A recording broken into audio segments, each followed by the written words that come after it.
నామినేషన్ల దాఖలకు ఒక్కరోజు మాత్రమే మిగిలి ఉంది. అయినా టీడీపీ నుంచి ఎమ్మెల్సీ అభ్యర్థులు ఎవరనేది ఇంకా ఖరారు కాలేదు. అసలు అభ్యర్థుల ఎంపిక ఎందుకు ఆలస్యమైంది? టీడీపీ అధిష్టానం ఎవరికి అవకాశం ఇవ్వబోతోంది?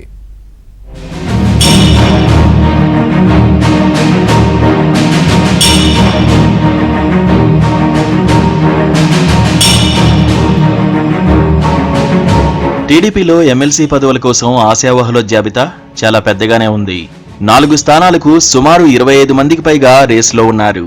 దీంతో అభ్యర్థులను ఖరారు చేసేందుకు భారీ కసరత్తే నడుస్తోంది. ఎమ్మెల్యేల కోటాలో ఎమ్మెల్సీ ఎన్నికలకు నామినేషన్లు వేసేందుకు రేపే ఆఖరి రోజు. గడువు దగ్గర పడ్డంతో ఆశావహుల్లో తీవ్ర ఉత్కంఠ నెలకొంది. ఇవాళ అభ్యర్థులను ఖరారు చేసే అవకాశం ఉంది. ప్రస్తుతం ఎన్నికలు జరుగుతున్న 5 స్థానాల్లో ఒకదాన్ని జనసేన నాయకుడు నాగబాబుకు కేటాయించారు.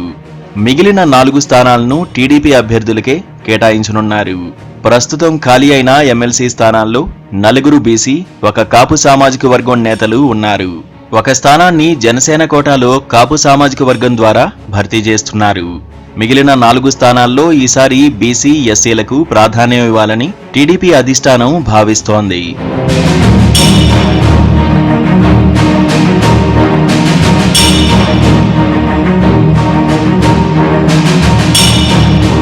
అభ్యర్థుల ఎంపికలో సీనియర్లకు అవకాశం ఇస్తే అసెంబ్లీ ఎన్నికల్లో పార్టీ నిర్ణయం మేరకు తమ సీట్లను త్యాగం చేసిన వారికి తొలి ప్రాధాన్యం ఉంటుందని భావిస్తున్నారు. అలాంటి వారిలో పిఠాపురం మాజీ ఎమ్మెల్యే వర్మ ముందుంటారు. పిఠాపురంలో జనసేన అధినేత పవన్ కళ్యాణ్ కోసం వర్మ తన సీటును త్యాగం చేశారు. ప్రస్తుతం పవన్ సోదరుడు నాగబాబు కూడా ఎమ్మెల్సీగా వెళ్తున్న నేపథ్యంలో వర్మకు ఇవ్వకుంటే అది కేడర్కు తప్పుడు సంకేతాలను పంపుతుందన్న ప్రచారం ఉంది. దీంతో వర్మకు దాదాపు ఖాయమన్న ప్రచారం ఉంది.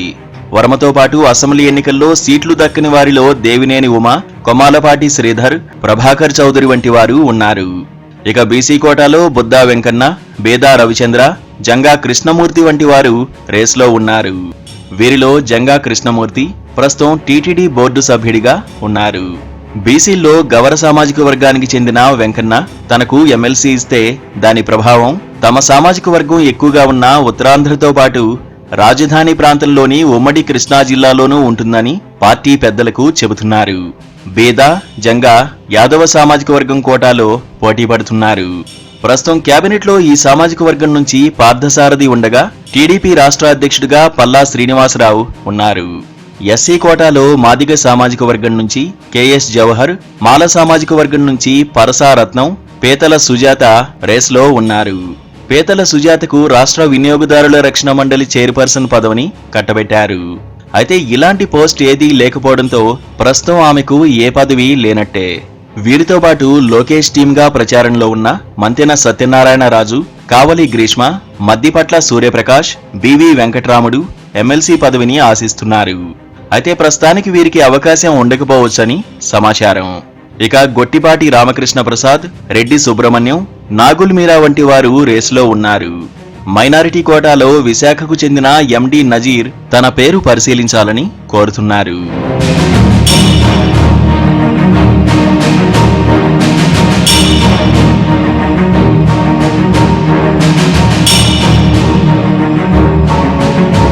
ఎమ్మెల్సీ ఆశావహులు భారీగా ఉన్న ప్రస్తుతానికి కేవలం 4 స్థానాలే ఉన్నాయి.